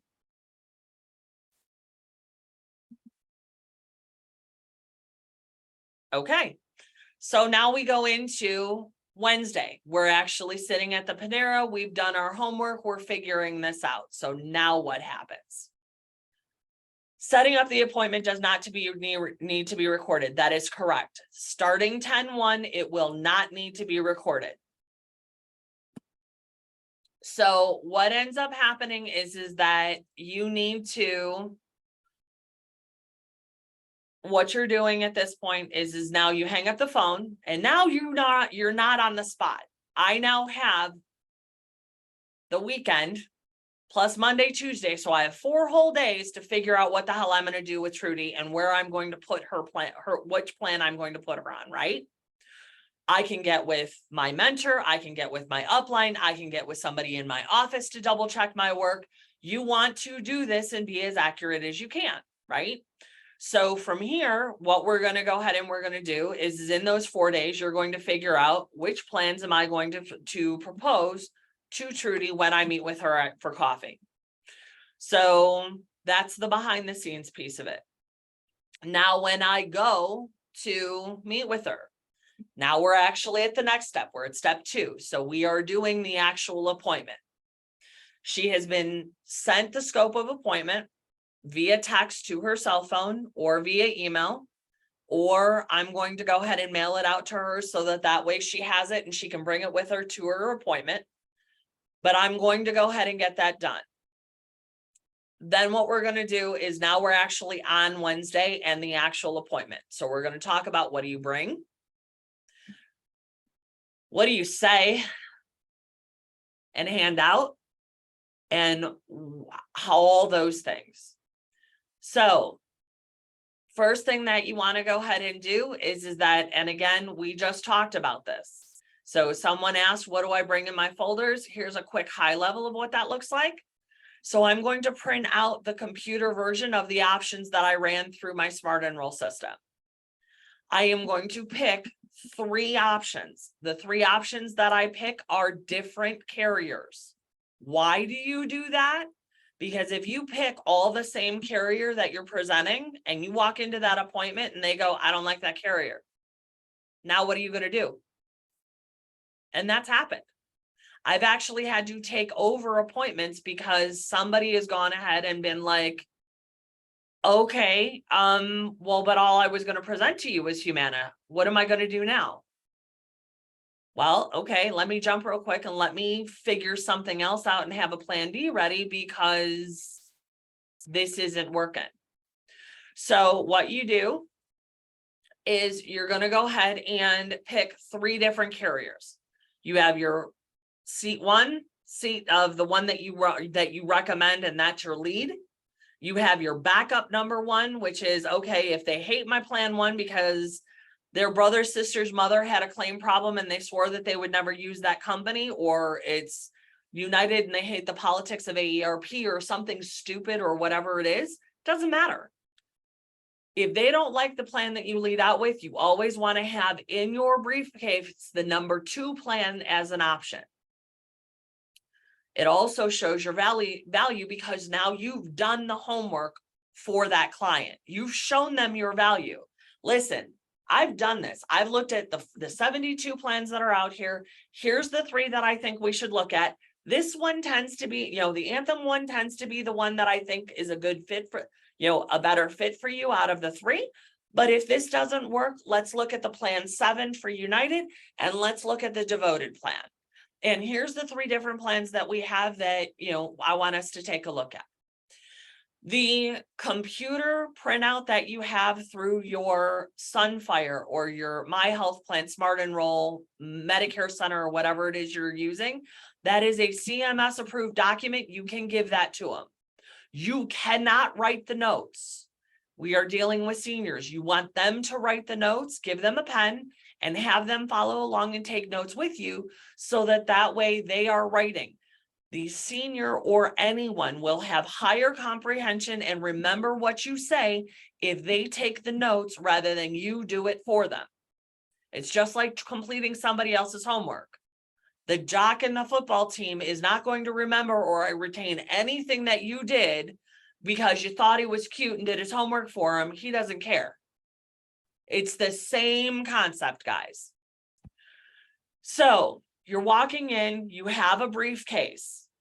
Guys, go get and invest in a briefcase. Do not come walking in with a stack of papers to a meeting with a thing like this in your hand. It looks like pure crap. You are professionals. You want to look like one. Get a briefcase and a pad folio so that it looks nice when you take notes. So the next thing that you want in your folder, as I said, is the learning the basics. You want to have the IRMA stuff in there. You want to have stuff about extra help. You want to have business cards so that way if they ask for the one, you can. I am not a fan of handing somebody 6 business cards. I think that is dumb as hell because now you become a used car salesman. They should know your worth and show your worth and want to talk for you. And that's how I teach it, and it works, okay? But here's all the things that you want to pretty much have when you come prepared to do your appointment, when you do that, okay? Yeah, I'm getting hoarse, so I do need to drink something, so hold on. So, thank you. So, next piece that you want to go ahead and do is that what do you hand out? So you want to have a folder, go to Vistaprint and get folders done. Folders they're not that expensive. Typically, you may even be able to have it where your upline will co-op those for you because they're a sales tool they're a marketing tool that will help you. And it's a good polish thing.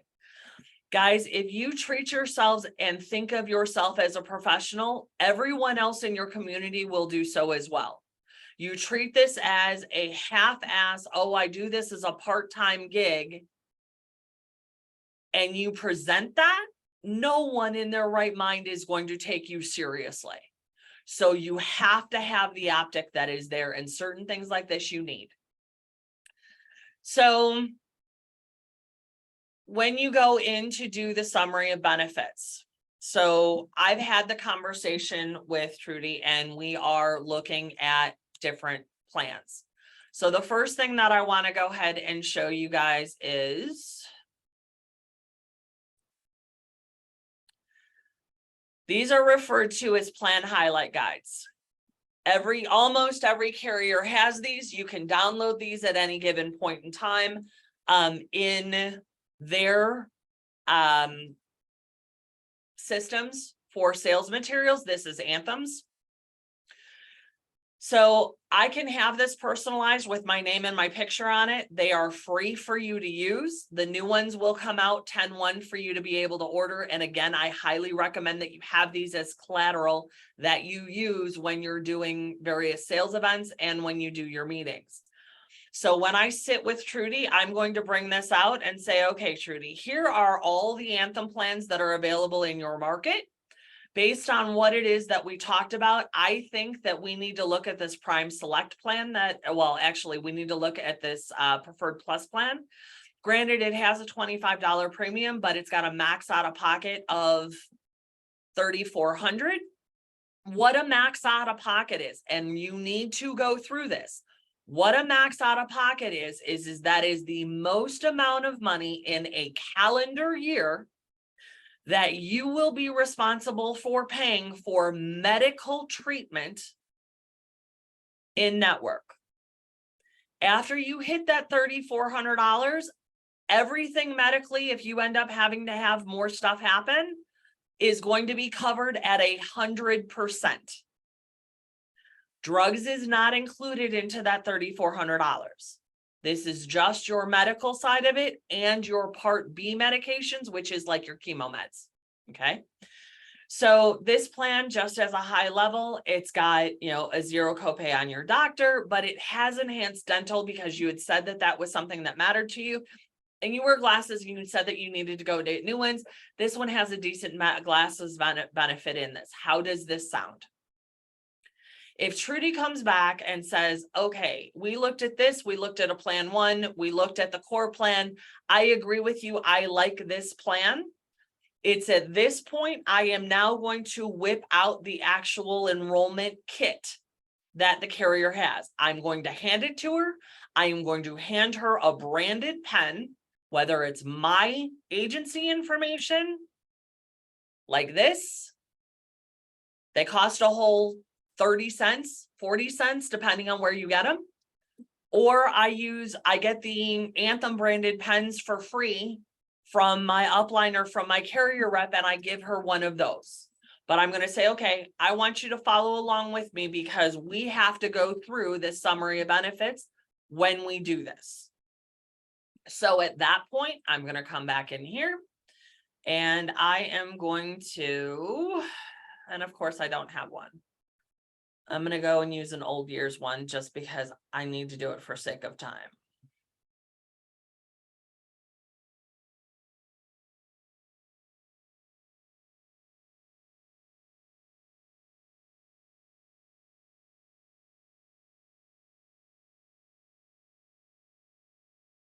Where can I find this?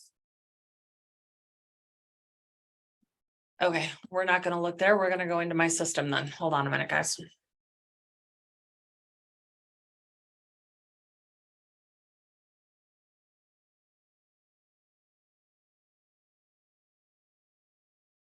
So this is my Smart Enroll system. It's my engine that we use. And with this, I'm going to go into plans. Somebody throw me out a zip code, please. 40175. County. Mead.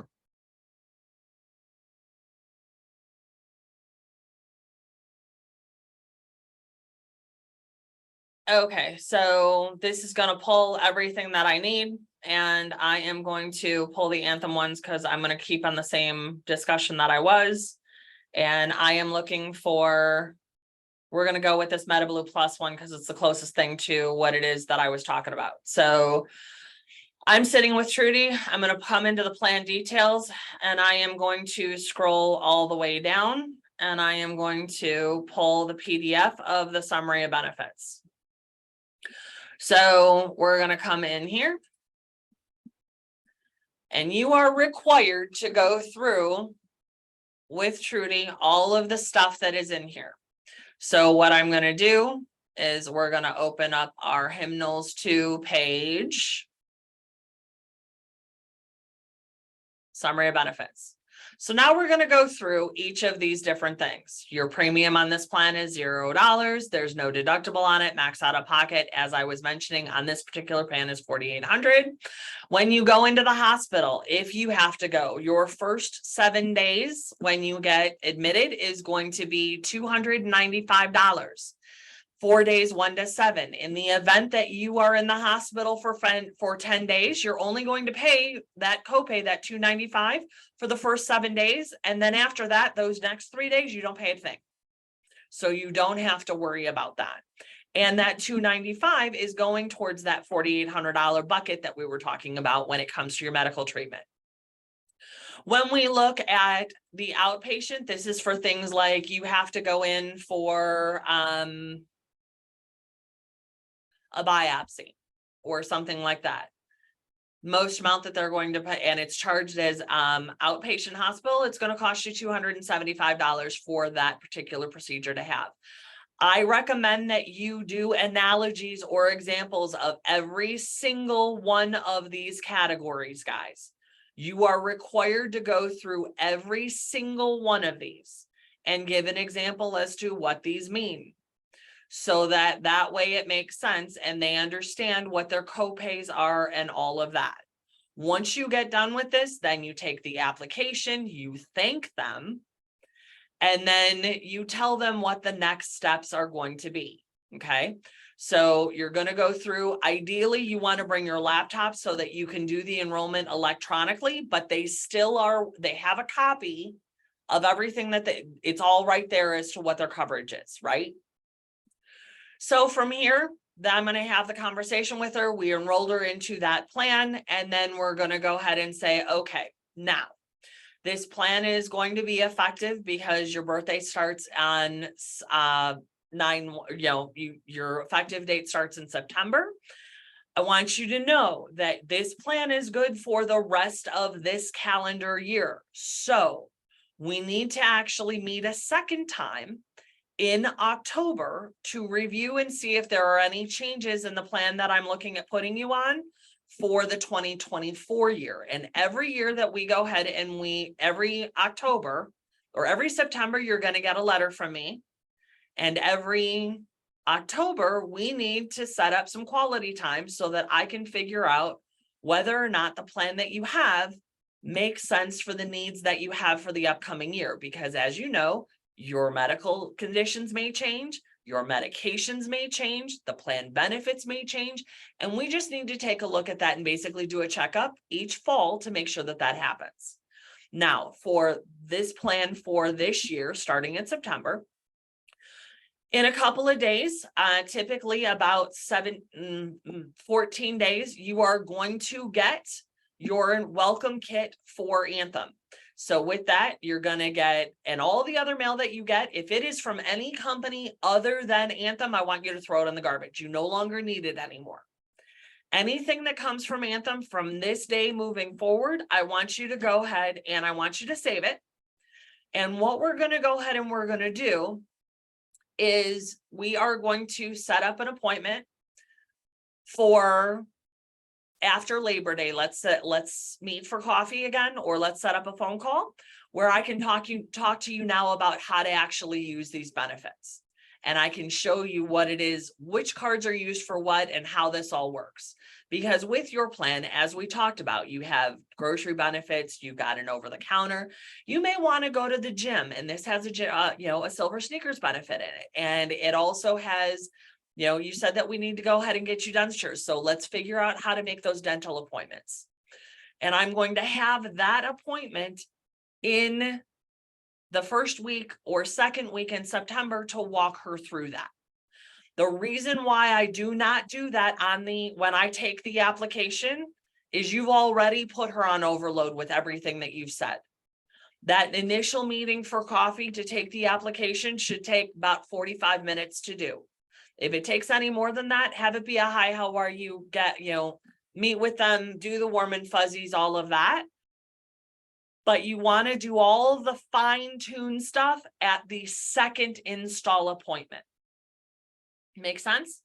So I'm going to tell her, hey, put your ID cards. You're going to get several envelopes. So I want all of the Anthem stuff put in a pile. And then when we meet on September 7th, then we're going to go ahead and we're going to talk about what all of that new mail is and the cards and what we use them for. Sound good? Yep. Great. Okay. Let's do that. So from there, we're going to go ahead and go into the next step. Any questions on the actual appointment that I just did? Are you guys asleep? Did I bore you? Nope. Attentively No, still here. we're listening. Oh, no, it's great. This is Okay. great. So the next step is that we're going to talk about after the sale. What do you do? Guys, we work with a demographic that old school manners are paramount. I can't stress this enough. Old school manners are paramount. You say please, you say thank you. Those of you that went to Ms. Medicare, we did an entire module where Jill told you the significance of doing handwritten thank you cards. You need to do those. The people that you are working with, that is the environment of what they were brought up with. It is old school manners. It is a way for you to show that you value them. It takes you 2 seconds to go ahead and do. It also goes ahead and it solidifies the relationship that you have. Many of you are scared to death that your clients are going to leave from you for some reason. And I get it. And I get that it's a frustration point. Many of you have heard me teach various classes on how to prevent that. But the number one way to prevent that is to go ahead and establish a solid relationship with your client. And thank you notes are a big one. So send a thank you note in the mail.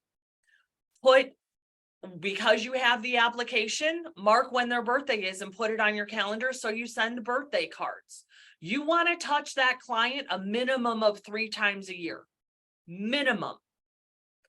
Add on top of it is that when you go ahead and that after sale appointment, when you meet with them, you do not need a scope for it. They are your client. You are talking about active benefits on an active plan that they have. So you can talk about the hospital indemnity plan because they're afraid of that $3,500 or that $4,800 if they go into the hospital coming up with $2,000 to go to, the copay money. Sell them a hospital indemnity plan. Talk about cancer plans. You can do that at the sale. I don't recommend it. I recommend it after the sale. You can also talk about, okay, well, you know what? We talked about your advantage. Or your Medicare, do you know that I can help you with your annuities and your life insurance and all of these other things? You want to tease it. You do not want to go down that rabbit hole because that's a third appointment. The stickier that you get, the more that person is less likely to leave you. Does that make sense? But that's where you want to go ahead and go with that. So with your after the sale. So Tracy says, always send a thank you card and always handwritten. Exactly. Do not put your business cards in it. That is cheesy as shit. Also, make notes of the different things that they tell you. If they tell you that they've got a grandkid that is in Utah, put a note in their file so that you know, so that you can ask about how's little Susie in Utah? How's her horseback riding lessons going? The stickier and the more that you can be able to do that, the better. So somebody just messaged about that they have horrible handwriting. Guys, if you saw my handwriting, it is atrocious. So what I do with this is that my cards are usually typed, but I use a blue pen or a colored pen, and I personally sign the note because my handwriting is so bad. I have doctor's handwriting. So that's the way around it, but I make damn sure that I don't use black ink because then it looks like it's just a pictured signature and then you're losing what it is that you're doing. Get yourself your own signature stationery. Go buy yourself nice thank you cards, guys. I can't stress enough how much that matters. Those are things that attention to detail is what allows somebody to have it where you are, that you matter, they feel heard, they feel valued. And when you have somebody that feels valued, they are more likely to recommend you to someone else. And Medicare is all about the referral. So the next thing that you want to go ahead and tell them is, hey, you know what? I'm happy to help you. If you have anybody else that you know that needs help, feel free to tell them that they can call me day or night. You or anybody that you know that has a Medicare question, have them call me. I'm happy to help. And I'm not too busy to make time for you. Make sure that you say those things, because right now seniors have, and I have the behavioral studies to back this up, guys. Seniors now, right now, feel ignored. They feel like a burden. They feel lost, and they're scared. So anytime you as a salesperson can alleviate that and engage them, the better that is for you. Okay, I have 6 minutes because I have now gone ahead and completed. One last thing that I do need to tell you guys is that I told you that there were multiple reference guides and I forgot one, and it is the biggest one that you need to have. You need to download a copy of the Medicare New Book. Oh, yeah. Okay. You can get it on PDF. You can get it in multiple languages. You can get it. It comes out every year. The new one should be coming out. I believe they said September 15th is when the new Medicare New Book is coming out. You will want to go ahead and download the new one. It is updated yearly, so you must use the new one as your reference because it will have the latest and greatest changes. I have literally walked into an agent's office and walked in to take a meeting, and they're like, yeah, I have the Medicare New Book right here. Look. And it said it was from 2012. Think a little bit's changed since 2012, right? So those are the things that you want to go ahead and be aware of, and make sure that you are using the latest and greatest when it comes to that. Okay, so how were you able to get around recording all of the meetings? So the new regulation is the coming 10-1. So up into 10-1, anything that is sales activity needs to be recorded. When it is on a phone call or web-based program. So if you're using Zoom, FaceTime, Facebook Live, WebEx, any of those things. So if it is a phone call or telephonic, all sales and service calls up into 10-1 must be recorded. As of 10-1, moving forward, and technically you can do it now. There's a couple of carriers that say no dice, but not very many of them. What ends up happening is that anything that is done in person does not need to be recorded. It is just the telephonic discussions that need to be, and telephonic enrollment or sales activity. Sales activity is defined as you start citing product and carrier and benefit. So if I started on that initial phone call that I had, you heard me not go ahead and talk about those 3 plans. I waited to talk about the 3 plans, the co-pays, the max out of pocket and everything until I was face to face. Because that needs a scope.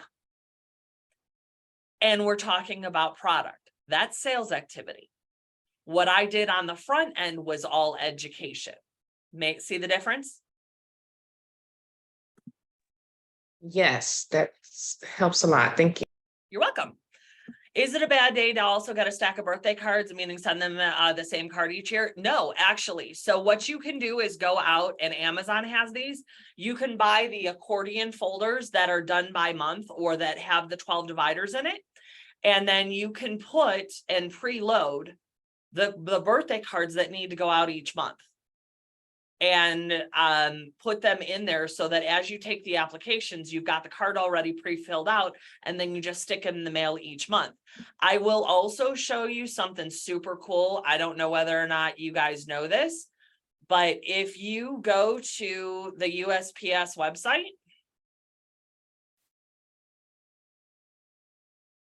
helps if I actually type correctly.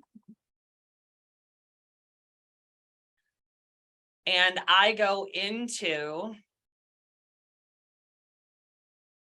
stamps.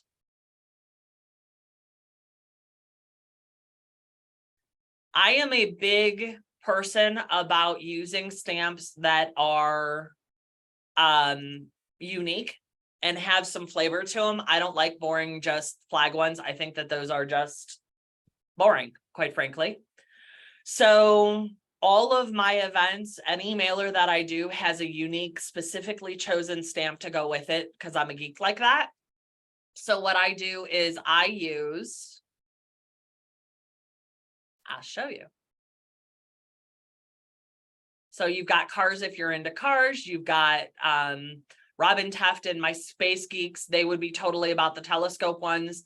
I did the whale ones for Medicare Margaritas because it was vacation, we're by the beach. Why wouldn't I do whale ones, right? But what I've done is, of course, they're going to be on the last page. Please tell me that they're still selling them.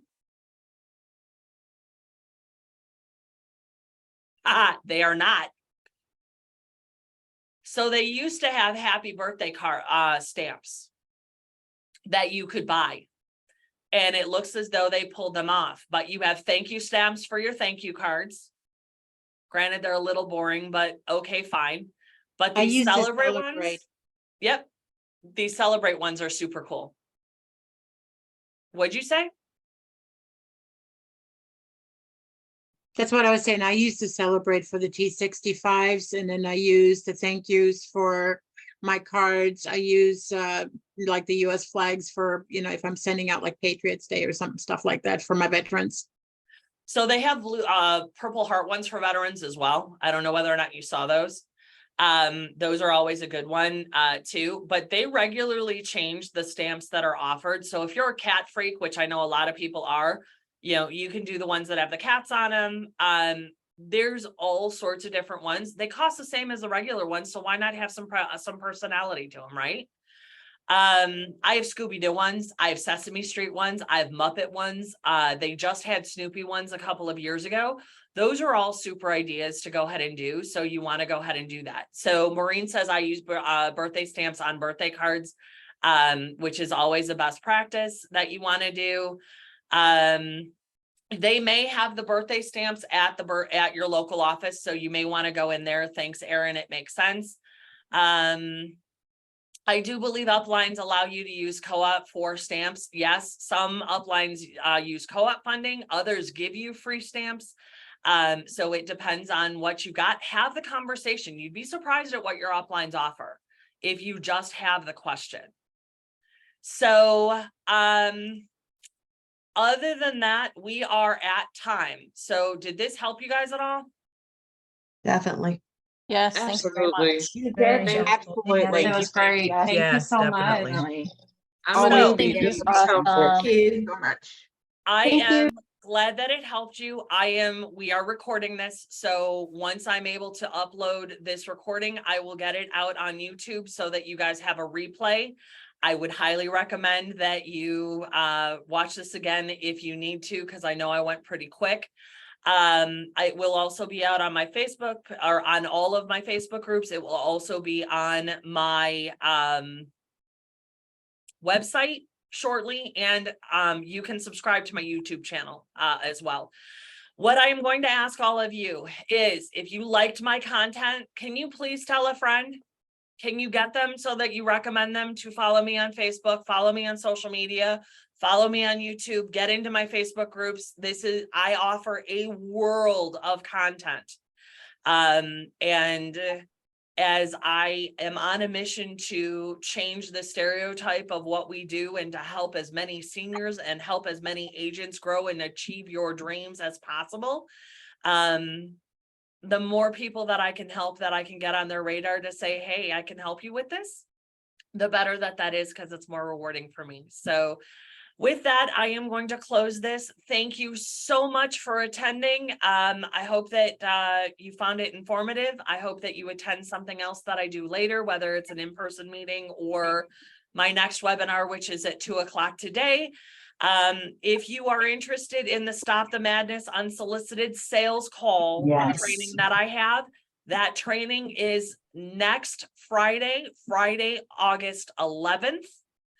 It is all over the events tab, and I'm gonna go ahead and just put that in here real quick so that way you have that particular training. Hold on 2 seconds, guys. It is referred to as my Make It Stop class. And again, these are all free to anybody that shows up. But that class is now in your chat box. You can register for that as well. I just posted it. So thank you all. I hope you have a fantastic weekend. If I do not talk to you before AEP or see you on one of my events, happy AEP. I wish you nothing but success, and have a great weekend. I will talk with all of you soon.